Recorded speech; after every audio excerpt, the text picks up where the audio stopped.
Bueno, vamos a seguir con la siguiente mesa. Bueno, la moderaré yo, que soy en Parvengut, me he presentado antes también. En esta mesa intervendrá María Eugenia Fasio, que bueno, es docente e investigadora en comunicación pública de la ciencia y la tecnología en la Universidad Nacional de Quilmes.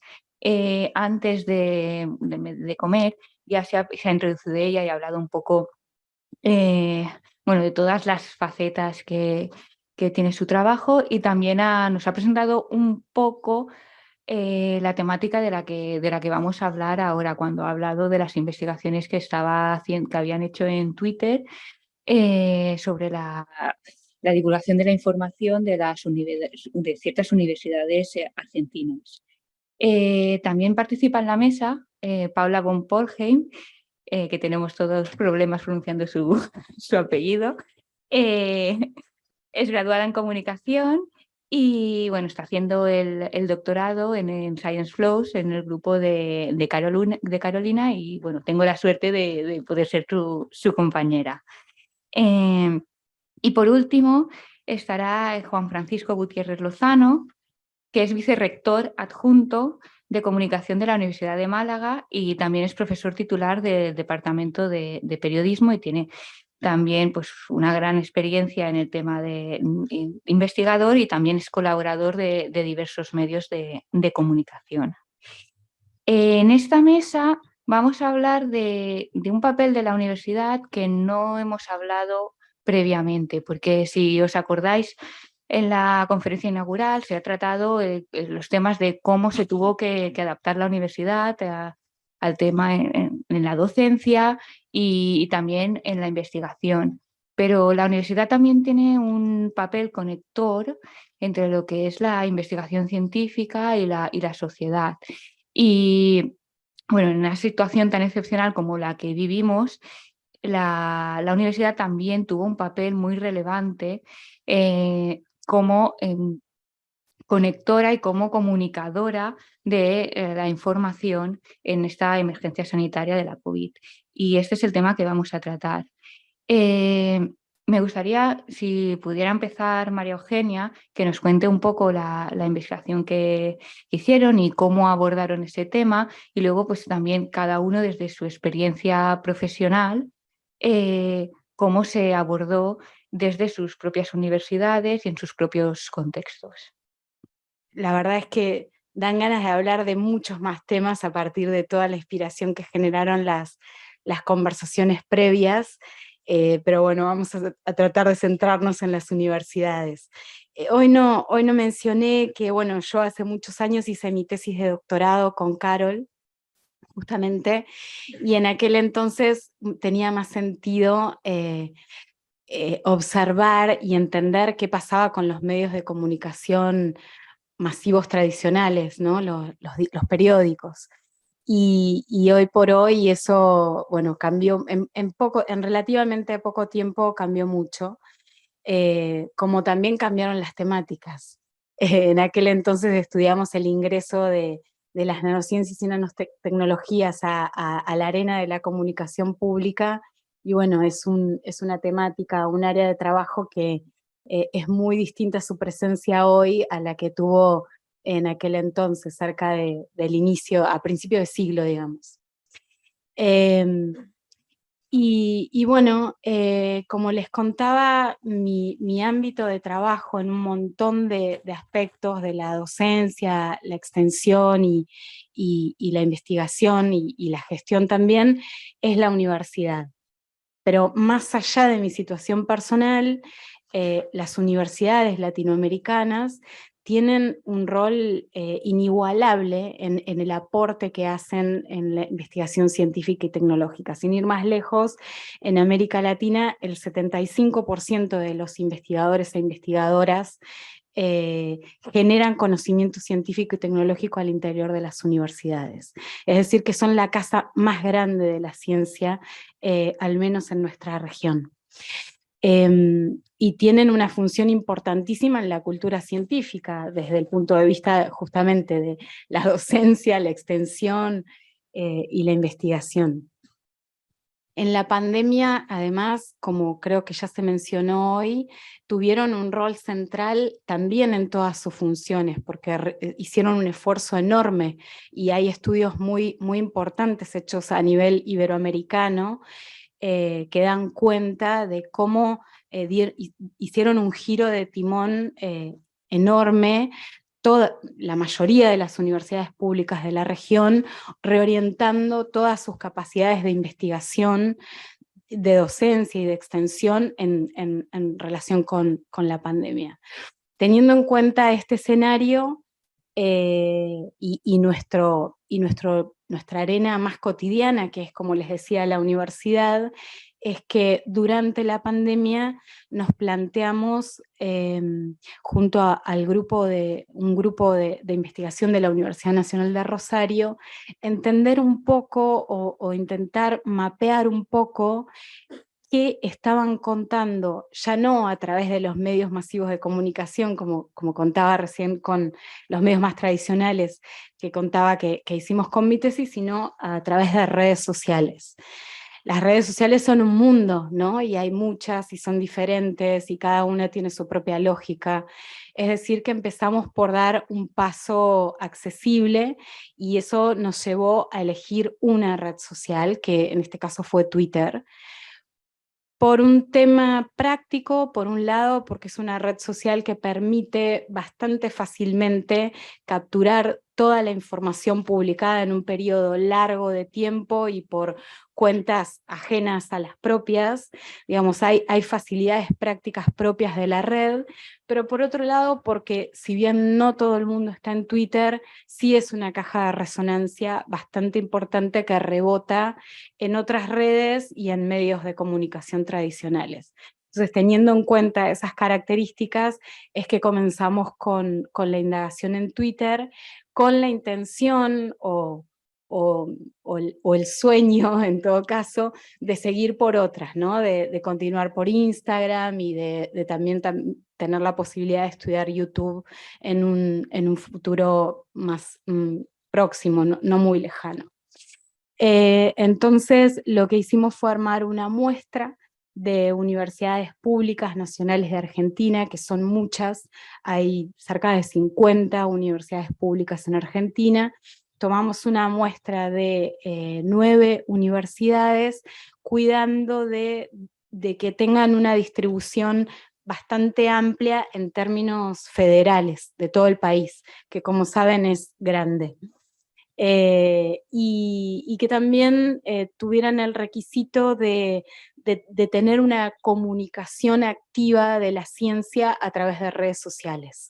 Nos fijamos en esas dos variables, armamos, como les decía, una muestra de 9 universidades y capturamos todo lo que habían publicado en los primeros 4 meses de la pandemia en general, a través de una herramienta informática de Vicinitas, que es de acceso libre y que permite acceder a toda la información. Y luego hicimos un filtro con palabras clave para identificar la información relacionada con COVID. Con eso llegamos a una muestra de publicaciones, perdón si uso términos que capaz que difieren acá, hablamos de posteos nosotros, publicaciones, debe haber diferencias en ese sentido, cualquier cosa me corrigen o me cuentan las diferencias. Y entonces nos tratamos de capturar a partir de ese filtro, a través de palabras clave, todo lo que tuviera que ver con COVID, y ahí estudiamos algunas variables, o sea, hay una base de datos bastante grande, pero que por ahora la analizamos parcialmente. Tenemos algunas variables cuantitativas y otras que las analizamos cualitativamente. Un equipo de unas 15 personas que analizamos cada publicación de forma individual. Y tuvimos también una etapa de testeo, de analizar las mismas publicaciones varias personas para tratar de limitar los sesgos subjetivos de nuestro análisis, y bueno, y avanzamos en ese sentido. Y bueno, algunos resultados parciales que tenemos. Algo que, perdón, antes de entrar en los resultados y de continuar en lo metodológico, les quería contar qué preguntas puntuales nos hicimos en relación a esa información que habíamos recopilado, y entonces algunas de ellas tienen que ver con cómo utilizaron esta red social las universidades para comunicar sobre ciencia y tecnología en el inicio de la pandemia. También nos preguntamos si aprovecharon y se adaptaron a los modos de producción, de circulación y de consumo de mensajes en esta red social, en ese tiempo y en base a esta muestra, y si de alguna manera reflejaron los esfuerzos universitarios de investigación y ciencia y tecnología en toda esa información que estaban contando. Un esfuerzo que fue titánico.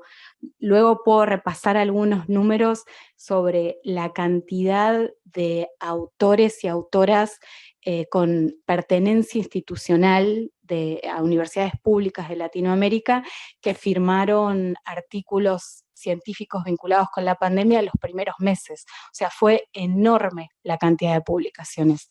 Nos preguntamos si algo de eso se le estaba contando a la ciudadanía a través de redes sociales o no. Bueno, de nuevo, los resultados por ahora son exploratorios, pero de toda la información publicada, los voy a contar un poquito así en términos generales y medio de memoria, pero si quieren después hacerme alguna pregunta más puntual, nada, bienvenida sea. Pero de todo lo que publicó esta muestra de universidades públicas nacionales en esta red social en los primeros 4 meses de la pandemia, alrededor del 35% de las publicaciones tuvieron que ver con COVID. Dentro de ese universo del 35%, que es alrededor de unos 1.200 publicaciones sobre 3.000 y pico que era el total, la mitad era de autoría original de las instituciones y otras eran reposteos o respuestas en hilos, ¿no? O conversaciones más ampliadas. También buscamos un poco identificar las áreas temáticas a las que estaban orientados estos contenidos, que no son excluyentes entre sí, porque una misma publicación puede hacer referencia a distintos temas. Pero en términos generales, alrededor del 70% de ese 35% que es este universo más acotado dedicado a COVID, tenían que ver con temas institucionales, con funcionamiento institucional, cierre y apertura de puertas, de lugares, o sea, funcionamiento institucional puro y duro. Y alrededor de un 60% tenía que ver con temas de ciencia y tecnología que incluían algún aspecto de la investigación científica o el desarrollo tecnológico. El planteo de controversias o la explicitación de aspectos controvertidos de las ciencias o de las tecnologías, que hubo en todos los casos controversias, es casi inexistente en las publicaciones. Es un casillero de la base de datos que exploramos específicamente. 1, si había mención explícita controversia; 0, si no la había. Los 1 son prácticamente inexistentes, no estuvo presente la incertidumbre, la controversia, el debate, lo cual, bueno, tiene razones, ¿no?, por qué ser así, pero es algo que nos invita a pensar a futuro cómo trabajar esos temas, dado que eran una realidad, aunque no la nombráramos. Y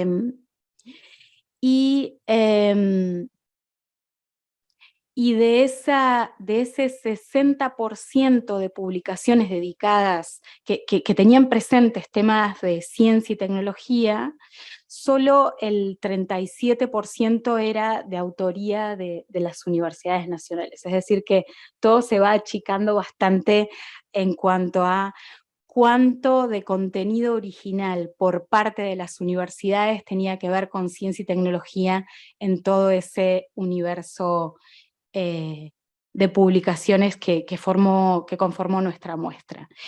Y la mención de publicaciones científicas propias o ajenas es también prácticamente inexistente, es el 1%. O sea, en esa masa de información, toda esa producción científica que realmente caracterizó, porque están los datos documentados, la producción científica universitaria al inicio de la pandemia, no está presente en la comunicación pública en esta red y en esta muestra, ¿no?, que estamos tomando. Y después, algo que también vimos es que la diversidad de lenguajes y de recursos que caracteriza un poco el uso de la red, y que básicamente también u originalmente pueden estar orientados a generar conversación, ¿no? Twitter es una red social que, por lo menos en lo discursivo y en lo explícito y desde el inicio, busca la conversación entre los usuarios. Está medianamente infrautilizado, digamos, predomina básicamente el lenguaje escrito y hay mucho menos lenguaje visual. Y también son casi inexistentes en esta muestra las publicaciones que son explícitamente, que buscan explícitamente la conversación con la audiencia, sino que son básicamente informativas. Algo que lo identificamos acerca de si el contenido, si la publicación perdía sentido, digamos, el sentido de la publicación dependía de la interacción con la audiencia, esa publicación la identificábamos como participativa o conversacional. Si conservabas un sentido sin necesidad de conversación con otros usuarios, era básicamente informativa. Bueno, el 95% de las publicaciones, o casi la totalidad, no pierden ningún sentido, no pierden sentido si no tienen la interacción con la audiencia y son autocontenidas en cuanto a su uso informativo. Y por último, lo que identificamos fueron las 10 publicaciones, como un top 10 de las publicaciones que recibieron o que generaron mayor interacción, tanto a través de likes como de retweets o de comentarios. Y lo que identificamos es que en ese top 10 la mayoría eran sobre ciencia y tecnología, que además la mayoría tenía que ver con un desarrollo de la propia universidad, un desarrollo científico-tecnológico de la universidad que generaba ese contenido, y que eran noticias positivas, por ejemplo, el desarrollo de cierto, o de mascarillas, o de sueros, digamos, desarrollos tecnológicos que eran una noticia positiva en el marco de la pandemia, que además contaban historias, o sea, eran hilos que contaban el desarrollo de esa investigación y de ese desarrollo tecnológico.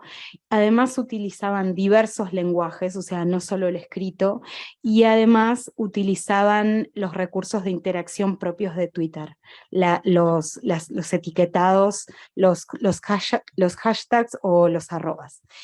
Entonces, digo, como hablábamos recién, la investigación científica tiene muchas limitaciones. Lo que podemos hablar en base a una muestra, sobre un periodo acotado, en una red específica, con una cantidad de publicaciones específicas, pero bueno, son ciertos caminos igual que se abren o que permiten ver algo de lo que está pasando en este caso con la comunicación científica de las universidades públicas, que tienen un rol protagónico que ninguna otra institución tiene en términos de investigación científica en el marco de una emergencia sanitaria. Y bueno, lo que aparece es que el esfuerzo de la investigación científica que han hecho las universidades aparece desdibujado, algo que se combina con desafíos de visibilidad en cuanto a ese rol que las universidades arrastran históricamente, y con una percepción pública para la cual también ese rol está desdibujado, lo dicen las encuestas de varios países y las más recientes, y que los mensajes que parecen haber funcionado mejor de acuerdo a los criterios que propone este medio, esta red social, son los que más explotan los recursos de la red social, pero son muy pocos. O sea que de ahí hay mucho para aprender en cuanto a generar más contenido propio, contar más historias acerca de esa investigación científica y tecnológica, usar más recursos de conversación, y bueno, y ese es un poco los resultados, ¿no?, de este trabajo. Más allá de esto, creo que la investigación en estos temas, aislada de la gestión y mismo de la docencia y de la formación en estos temas, pierde mucho. Entonces, creo que trabajos como este valen en la medida en que también entramos en conversación con las áreas de comunicación científica en las universidades, con que fortalecemos este tipo de estudios propios combinados con literatura que también se está generando en otros lugares del mundo, con que también podamos compartir estas y otras investigaciones con los estudiantes a los que estamos formando en comunicación de las ciencias en nuestras instituciones, y bueno, y más combinaciones que pueden surgir de este ecosistema muy, muy variado, ¿no?, que tiene hoy la comunicación de la ciencia, y que sin duda requiere de la articulación entre la formación, la gestión y la investigación a partir del potencial y del poder que solo tienen las políticas para articular estas cuestiones. Así que esta investigación cobra sentido, pero en el marco más amplio de todo esto. Muchas gracias. Muchas gracias a ti, María Eugenia. Has tratado bastantes puntos que podemos reflexionar luego, y que he visto también que Juan Francisco estaba apuntando muchas cosas parecidas a las mías, así que seguro que tratará esos puntos. Y bueno, seguimos con Paula, por favor. Buenas tardes a todos. Se me escucha, ¿verdad? Sí. Muchas gracias, María Eugenia, por esta intervención. Y en hilo a lo que ella ha comentado, yo voy a destacar algunos aspectos sobre una investigación que hemos elaborado acerca de cómo las universidades en Iberoamérica tratan la comunicación científica, sobre todo en el tema de las redes sociales. Por un lado, quería hablar del papel de la universidad, el papel del gobierno, el papel de la empresa. Creo que es importante remarcar la importancia de una existencia del modelo triple hélice, que algunos ya conoceréis, por los autores Ranga y Edkowitz, que promueve la colaboración entre agentes de la sociedad como un imperativo, ¿no?, de la generación del conocimiento, ya que se consideran a las instituciones superiores académicas como unas piezas fundamentales de todo este esquema, al ser tradicionalmente pues, las responsables de la educación y de la investigación. Necesitamos una perspectiva holística para poder abordar la comunicación científica en profundidad, ya que la universidad, al igual que los proyectos que se financian, necesitamos de una economía, al igual que de otras empresas, para que todo salga adelante. Entonces, el trabajo colaborativo es muy importante en este sentido. También quería hacer mención a las unidades de cultura científica como claves a la hora de que esa comunicación, esa divulgación persista, de que no se pierda. Incentivar también a los investigadores es muy importante. Y hay una gran diferencia entre entre lo que es España y Portugal con Latinoamérica. En Latinoamérica, la verdad que he observado durante este estudio que la comunicación científica está mucho más presente en las universidades, y estas unidades concretamente más. En España, cada vez más en auge. Yo, que personalmente he tenido la oportunidad de trabajar en la Universidad de Córdoba, en una unidad de cultura científica, probablemente una de las que más impacto tenga ahora mismo en España, y el ver cómo el llamar, el ponerte en contacto directo con los investigadores y decirle, oye, queremos hacerte una entrevista, queremos por favor que nos expliques cómo has desarrollado esta investigación de Q1, Q2, Q3. Hacíamos hasta un ranking para poder seleccionar investigaciones y que se dieran a la luz. Eso me parece muy, muy importante a nivel comunicacional para poder llegar a la sociedad y que ellos mismos también tengan como un ejemplo a seguir, es decir, mi compañero ha hecho esto, se ha puesto en contacto esta unidad de cultura científica, yo también quiero, porque eso luego le suma en su currículum. Ya no es solo divulgar la ciencia, sino aportarse a ellos mismos un beneficio y bueno, a la sociedad sobre todo, ¿no? Por otra parte, ya focalizando más en lo que son las redes sociales que están presentes, en enero de 2022, 4.600 millones de usuarios en todo el mundo tenían perfiles creados, suponiendo un incremento anual de un 10% con respecto al año pasado. Es decir, las redes sociales no van a parar de usarse, eso es imperativo. Y tenemos que aprender de ellas.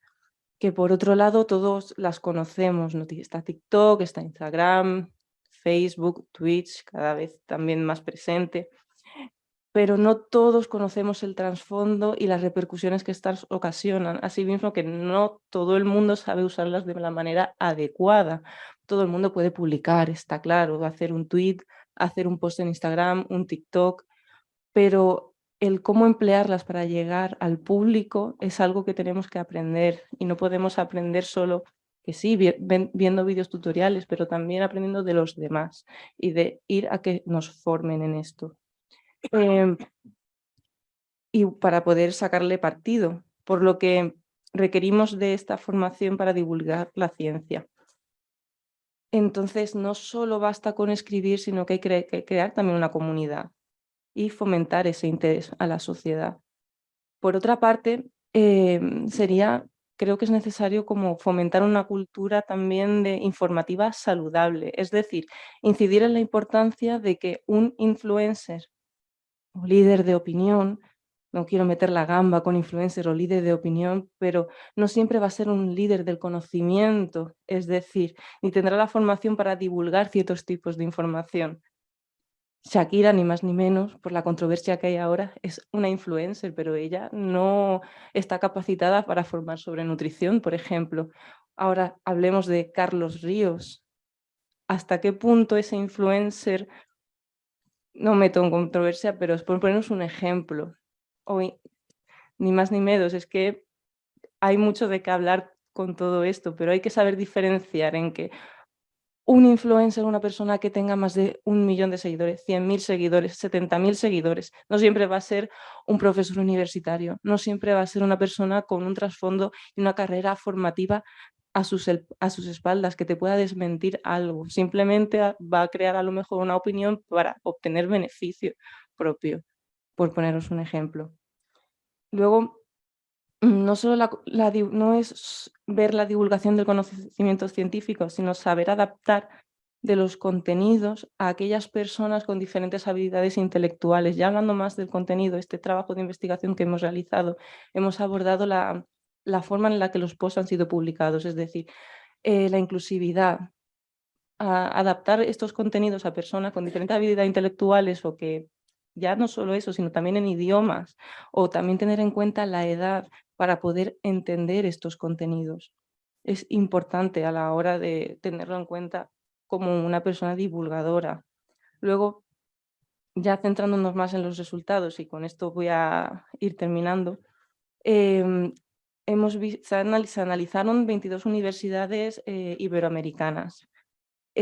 Aquellas que forman parte de la red del Centro de Estudios Aula María Zambrano, y luego se tuvieron en cuenta las 3 primeras universidades de cada país participante que aparecían en las listas de los rankings Stimago Institutions y luego aparte de Webometrics.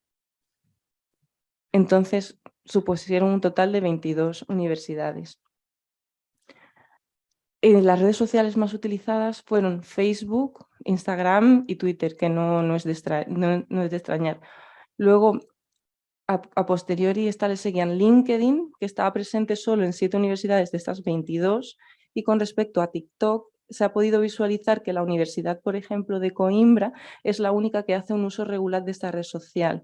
Se han visto que otras universidades sí que tenían un perfil de TikTok, pero no lo tenían en uso. A lo mejor tenían solo una publicación, lo cual es llamativo, es decir, tienen una red social muy potente, pero no hacen uso de ella. Luego también es escaso el número de universidades que ofrecen contenido inclusivo a través de subtítulos en los vídeos, por ejemplo, como comentaba anteriormente, tener en cuenta la inclusividad a la hora de publicar y generar contenido de divulgación científica. No, en la línea en la que estoy hablando, hablo de la comunicación científica. Y pues bueno, por último, pues la divulgación de lo que es la producción del conocimiento científico se lleva a cabo en 17 universidades estudiadas, o sea, suponiendo un 73,3%, y que lo hacen también compartiendo contenido de lo que son las unidades de cultura científica, que son las que promueven este conocimiento, y luego lo que son también las secretarías de transferencia de conocimiento que posean. En Iberoamérica, en países de Latinoamérica, tienen también las llamadas secretarías de transferencia del conocimiento, que tanto María Eugenia como Rafael Toesca, que sois también de fuera, conoceréis más estas secretarías que actúan como una unidad de cultura científica. Y con esto pues quiero cerrar mi participación y pues más adelante si alguien tiene algo que comentar o alguna duda, pues muchas gracias. Muchas gracias, Paula. Vamos a terminar con Juan Francisco y ya empezamos también la parte del diálogo, porque como hemos empezado un poquito más tarde de lo que tocaba, tampoco queremos extendernos mucho. Así que Juan Francisco, cuando quieras. Muy bien. Primero disculpen por la voz porque estoy un poco afectado por proceso catarral, gripal, o no sé cómo llamarlo todavía. Pues se está entendiendo mucho, no tanto como la pandemia, pero luego dar las gracias a los organizadores y en especial a la profesora Carolina Moreno, a quien hace mucho que no veía, aunque no lo recordaba, y que fue profesora además de mi carrera cuando además enseñaba periodismo especializado y ya estaba interesada en las cuestiones científicas y nos la trasladaba de manera muy eficaz. En principio el papel que a mí me toca aquí es el de contar la otra parte, porque mis compañeras en mesa pues han contado, digamos, el análisis desde fuera y yo tendré que hablar desde la cocina, ¿no? En este caso, desde el Vicerrectorado de Proyección Social y Comunicación y en concreto del Servicio de Comunicación en el que hemos estado al frente durante todos los procesos desde que comienza la pandemia hasta ahora, claro, de momento. Se han enfocado mis compañeras más en las cuestiones de las redes sociales, en concreto Twitter. Yo quisiera incluir o explicar cómo es la gestión de esta red dentro de todas las actividades del servicio, porque además, digamos que en los tiempos de la pandemia fueron unos tiempos bastante convulsos. En la Universidad de Málaga, el arranque del confinamiento, el 13 de marzo, nos pilló tras varias semanas de huelga de limpieza, de los servicios de limpieza, que informativamente desde el servicio de comunicación supuso también un trabajo extra añadido, porque teníamos que informar a los medios de estas cuestiones y al mismo tiempo, durante las semanas previas, fueron apareciendo casos en diferentes centros y nosotros éramos los interlocutores con los medios de comunicación para confirmar o no de qué se trataba, cuando nadie nos podía confirmar nada de lo que era aquello, porque llamábamos a la delegación de salud y no nos decían si eran casos confirmados, si no eran. Hubo varias facultades, que hubo estudiantes que viajaron, que vinieron. En definitiva, fue un momento de incertidumbre y convulso, como digo. Cuando se produce el confinamiento, pues ya conocerán que los modos de trabajo cambian y también los modos informativos, no solo los del servicio de comunicación de cara al exterior, sino también los de los propios medios de comunicación. A partir de aquí se abre una etapa, por supuesto, socialmente bastante trágica y que desde el punto de vista que hoy nos toca hablar, pues se ve afectada de diferentes maneras. Todo el mundo va a trabajar a la casa, la información se debe hacer, por tanto, desde casa, todas las tareas, y además ocurre también que la información normalmente que nosotros producimos, que una parte es lógicamente institucional, deja de tenerse, y otra está muy ligada a la investigación, de esto hablaré ahora después, deja de existir de manera presencial. Por lo tanto, la labor de los fotógrafos, de quienes graban vídeos, de los periodistas que se trasladan a las diferentes facultades o centros donde se desarrollan estas actividades, deja de tener sentido y quizá aquella primera etapa nos volcamos sobre todo en la cuestión de la gestión de comunicación interna. Envíos de correos electrónicos a horas intempestivas, listas de distribución de mensajes y creación al mismo tiempo del espacio web de información de la COVID-19 en la UMA, donde íbamos haciendo referencia pues, a los comunicados oficiales, a las decisiones oficiales, tanto del rectorado como de las instituciones autonómicas y sobre todo la nacional. En definitiva, era una labor diferente, no diferente a lo que solíamos hacer, pero sí, digamos, muy concentrada temporalmente y con mucho nivel de intensidad. En el libro que tienen en la carpeta, en el ejemplar La UMA ante la COVID-19, ahí se recoge todo lo que la universidad hizo, o bueno, todo lo que recogimos en septiembre de 2020, de los primeros meses de la COVID, pensando que en septiembre de 2020 ya iba a la cosa a flaquear, pero no flaqueó del todo. Y ahí se hace un repaso por todo lo que ello supuso. Este libro está basado, lógicamente, en informaciones que nos han dado los centros, pero también muchas de las noticias que el Servicio de Comunicación estuvo desarrollando y produciendo durante esos meses. De manera diferente a como se suele hacer, como ya digo, de manera no presencial, pero a partir de aquí se pudo hacer este recopilatorio y, lógicamente, cuando ideamos desde el vicerrectorado la publicación, el recopilatorio, se quiso hacer una especie de memoria de aquel tiempo. En la última parte tienen datos de todo lo que supuso las acciones de comunicación, ya digo, de creación del sitio web, envíos de correo informativo, hasta pasar al confinamiento toda la cuestión de señalética, de prevención, bueno, incluso antes, todo esto en colaboración con el SEPRUMA, el Servicio de Prevención de Riesgos Laborales de la universidad. Y vuelvo a insistir en esto, ¿no? En el cambio en el modo. ¿Por qué quiero el modo de trabajo? Porque nosotros desde 2 años antes habíamos apostado por que la comunicación del servicio, la comunicación que sale de la universidad, no fuera solo comunicación institucional en el mal sentido que algunos ven la comunicación institucional, que no tiene por qué ser. Esto es, no eran actos únicamente del rector ni actos del rectorado, sino la vida universitaria contada de la manera más amplia posible. Porque además éramos conscientes que la proyección social de la universidad en los medios de comunicación, sobre todo, mejoraba y aumentaba nuestra presencia cuando se abordaban asuntos de investigación. Quiero aquí aclarar una cosa. Nosotros no somos unidades de divulgación científica, somos servicios de comunicación. En algunas universidades tienen o el mismo jefe o directivo o directiva, la persona a cargo es o la entidad dentro del equipo de gobierno están unidos y en otras no.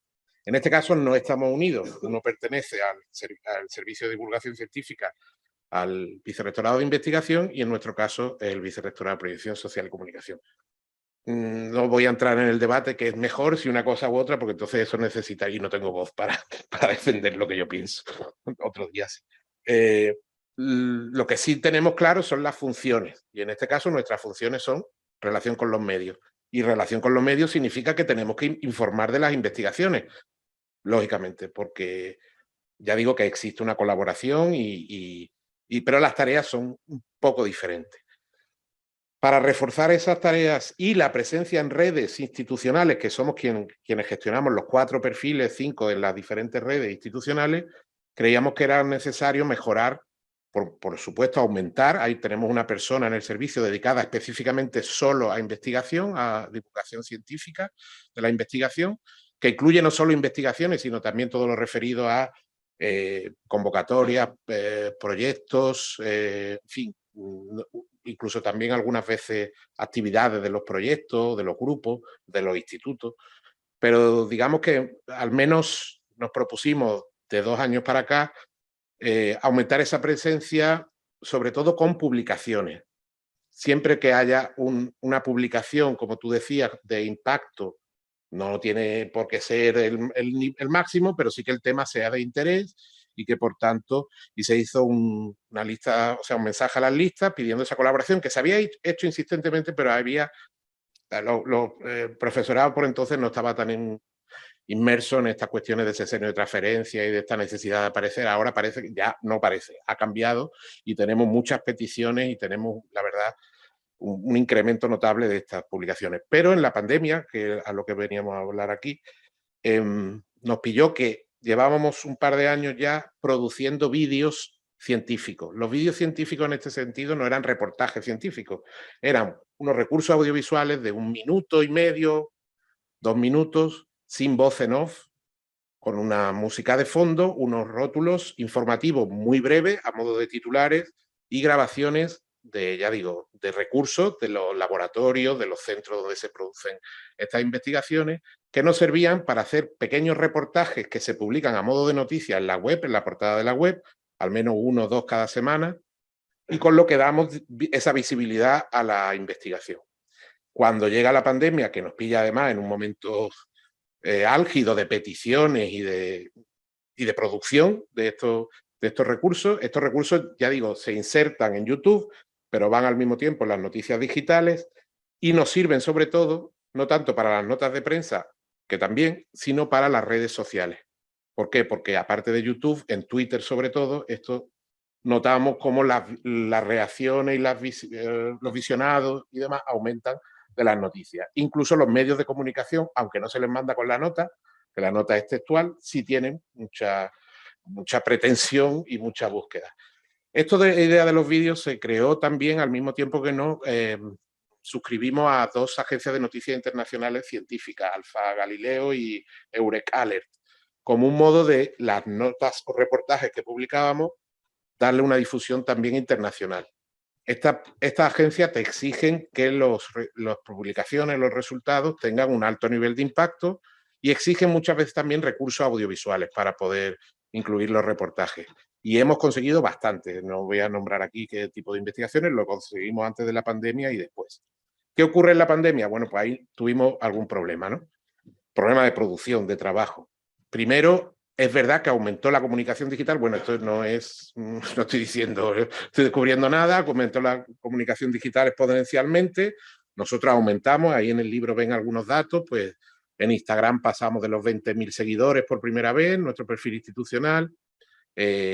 Hubo un crecimiento sobre todo en Instagram, no tanto en Twitter, aunque Twitter es nuestro perfil más potente, tiene unos 123, 24.000 seguidores. Y YouTube no tanto, porque YouTube el seguimiento es más de suscripción, entonces no lo veíamos más por los visionados. Pero sobre todo lo que aumentó fue la interacción, pero a través de mensajes directos en estas redes sociales. Se contestaron en los primeros meses más de 1.500 mensajes de solicitudes de información. Solicitudes simplemente, no tanto de reacciones a las noticias o que dábamos. Es verdad, nos gustaría que nos lo cuantificarais cuántas noticias eran de comunicados oficiales, de aviso de clase, de uso de mascarilla, y cuánto eran de investigaciones, pero sí seguimos apostando por la investigación. En las primeras páginas de la revista verán cómo la universidad se volcó en la donación de materiales, en la investigación, en todo tipo de proyectos, no solo del área sanitaria o de las ciencias, sino también de las áreas de ciencias sociales, con estudios de cartografía para el análisis de cómo afectaba el COVID, con psicología para la atención de estudiantes y de personas mayores, etcétera, etcétera. Hubo proyectos de todo tipo, ahí se recopilan la mayoría de ellos. Y de eso seguimos haciendo vídeos. ¿Qué es lo que ocurrió? Pues tuvimos que adaptar los vídeos como se adaptaron las clases. Tuvimos que hacer vídeos con videollamadas, grabados en casa, editados, y pese a todo, pese a la pobreza de calidad que también afectó a los telediarios de los medios convencionales y demás, pues seguimos teniendo ese impacto. Sin duda, desde el punto de vista de los medios de comunicación, estoy de acuerdo con lo que decía la compañera Eugenia, que nos convertimos en rol protagónico. Y yo creo que ese momento ha servido para que las proyecciones de todas las universidades, y creo que en concreto la de Málaga fue un hecho clarísimo, ganamos en el sentido, si se puede decir, que en ese momento tan duro, ganamos en el momento de que se puso de manifiesto y los medios nos reclamaban ya mucho cualquier información que hubiera relacionada con cualquier investigación. Y en este sentido, por supuesto, estábamos a ello y creo que fue muy notable el crecimiento. No tanto la conversación, ya digo que la conversación quizás desde un servicio de comunicación sería más para el servicio de divulgación científica, donde se permitiera, no que se permitiera, no se prohíbe, pero que no se propicia tampoco, porque, bueno, y hay un ejemplo que no sé si contarlo por la hora ya, por mi estado casi febril, pero como poníamos tantos mensajes en Twitter, pues llegó un momento que era cada día una resolución del rector, pues para una cuestión, para otra, y así. Y hasta que tuvimos una reacción, que la tengo yo impresa y puesta en mi despacho, que era no sé qué número de acuerdo ya, de no sé qué, y decía una chica, replicó y comentó ese tuit y puso: me tenéis hasta el puto no sé qué. Y lo tengo yo ahí marcado como la reacción de los públicos, porque claro, nosotros nos tiramos horas preparando un comunicado, que iban los decanos, las discusiones, el equipo de gobierno, porque había que tomar medidas de todo, bueno, ya lo sabéis. Y la reacción primera que se recibió fue esa: me tenéis hasta el puto, rellenen lo siguiente. En fin, ese momento del uso de la red, y ya digo, y del rol protagónico, la buena consideración de los medios, todo eso nos vino bien, si es que se puede decir así, que me parece un poco ordinario también decirlo, pero sí que yo creo que sí se replicó el modo en el que las universidades públicas, todas, y la nuestra en concreto, pues aportó. ¿Qué ocurre? Pues que esto está en el contexto de los medios de comunicación. Hablabas tú del top 10 de cuáles eran los más seguidos. Nosotros tuvimos la suerte, la fortuna, por un lado, de la investigación de que se inventó algunos de los equipos nuestros, un par de equipos, lo que pasa es que uno fue más exitoso y más rápido, se construyó un respirador artificial. Y ese fue, digamos, nuestro. Hubo también otros equipos que diseñaron mascarillas con 3D, mascarillas para personas sordas. Ya digo, el número de investigación fue muy grande, y además ya habíamos creado, cuando se veían en los medios y en nuestra web, pues ya nos llamaban para publicarlo, que eso era lo bueno. Pero el gran éxito fue el del respirador, ¿no? El de Málaga, primero llamado Málaga Respira, pero que luego se llamó Andalucía Respira, porque el gobierno autonómico rápidamente apadrinó la idea, y no os quiero contar interioridades de comunicación, pero casi que no era de la UMA, era que se había creado de la nada, ¿no? Y en realidad, pues claramente era una investigación procedente de la UMA, ¿no? Y ahí tuvimos un rifirrafe de comunicación porque claro, teníamos que contar la parte de investigación universitaria, no tanto la parte política de gestión sanitaria. Y ahí sí es verdad que hubo momentos, pero al final no llegamos a mucho. Pero lo que quería ejemplificar con esto es que la comunicación científica, como toda la comunicación hoy en día, está mediada por lo que tú apuntabas de las celebridades, no sé si de los líderes de opinión o de los influencers. En este caso tuvimos a 2 influencers que nos hicieron casi gran parte de este trabajo brillante de aparición, que fue Antonio Banderas y Pablo Alborán, que decidieron financiar o ser mecenas de este respirador, o de este grupo de robótica, de la invención de respirador. Claro, cuando yo me veo el día, me parece que era Viernes Santo o sábado, Domingo de Ramos, no sé, hablando con el abogado de Pablo Alborán para ver cómo se redactaba la nota de prensa donde se anunciaba, porque no se podían mencionar determinados conceptos para que Hacienda no le pudiera buscar las cosquillas por lo que iba a donar, y que había que hacerlo rápido porque Pablo Alborán iba a ir al hormiguero y quería anunciar en el hormiguero que iba a donar el dinero para... Entonces, yo ya aquello ya vi que me iba a afectar, y creo que alguna repercusión ha habido. Pero que esa fue la noticia más vista y que fue la más replicada, y que cualquier noticia del respirador es verdad que se mantuvo entre nuestros posts más, y además mundialmente, y que tuvimos reacciones, por supuesto, todas de aplauso, de corazones, no hubo ninguna. Eso fue un gran hit, que a lo mejor lo merecía la investigación, por supuesto, pero que fue debido sobre todo a ese efecto tirón que fueron las redes de estos 2. Y no sé qué más decir, tengo un montón de cosas porque yo me enrollo bastante, pero en definitiva yo creo que las universidades públicas tienen que tener clara la importancia de esta comunicación dentro de la comunicación institucional, no dentro solo del apartado de la comunicación científica como si fuera una cosa ajena, porque es que en realidad quizás la comunicación no tendría sentido, seríamos una academia, entonces, o un centro formativo, sin más allá, que a lo mejor es lo que vienen a hacer las universidades privadas, no lo sé. Pero las universidades públicas, en este sentido, creo que la parte de difusión informativa de la investigación es fundamental. Y a eso nos dedicamos, ya digo, y huir de la parte que asocia solamente los servicios de comunicación a servicio de propaganda o servicio de comunicación del rector o del gobierno, sino, quiero decir, de la universidad. Es eso, porque tiene que serlo, lógicamente. No digo que sea propaganda, que ser propaganda, sino que tiene que informar de lo que ocurre institucionalmente en la universidad, pero también y muy especialmente de las investigaciones que se desarrollan. Y bueno, yo creo que ya hay otras cosas que tenía aquí apuntadas, la cuestión de incluso dar ánimos a la sociedad, a nuestros estudiantes, a nuestro personal, a todo el mundo. Se hicieron vídeos, se hicieron campañas, el CTI nos ayudó a hacer una campaña de ánimo cuando volvimos también a la semipresencialidad. Se hicieron campañas de prevención una vez que empezaron las clases de nuevo para el uso de la mascarilla y esta normativa. Ya digo, el trabajo ha sido inmenso, no solo eso, también el hecho de,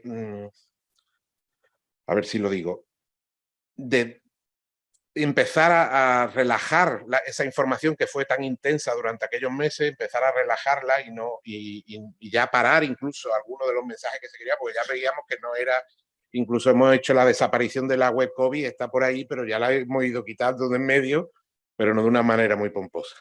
Y luego hay una cosa que sí quisiera, con esto termino, que había apuntado vosotras, que es lo de la profesionalización de quien lleva las redes.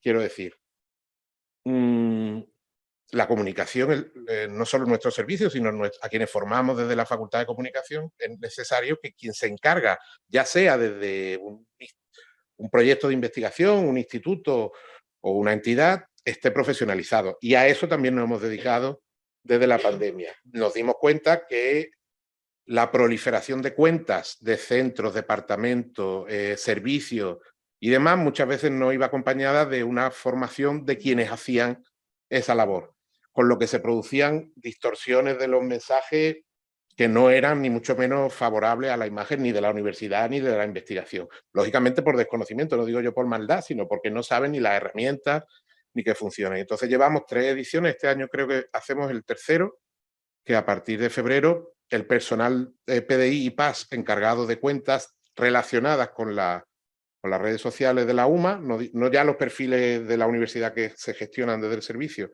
sino facultades, centros, departamentos no hemos llegado porque son tantos que no nos da abasto, pero sí servicios también, pues entonces están recibiendo anualmente formación para la unificación, no unificación, sino homogenización o criterios lógicos de presencia de perfiles reconocibles que sean de la universidad, el tono de los mensajes, e incluso no solo aspectos formales, sino también el fondo, que no se pueden confundir con redes personales. Y eso también nos ayuda, creo yo, a la divulgación y también de los aspectos científicos, ¿no? de la investigación que se realiza. Y yo creo que no se me olvida mucho más, así que gracias.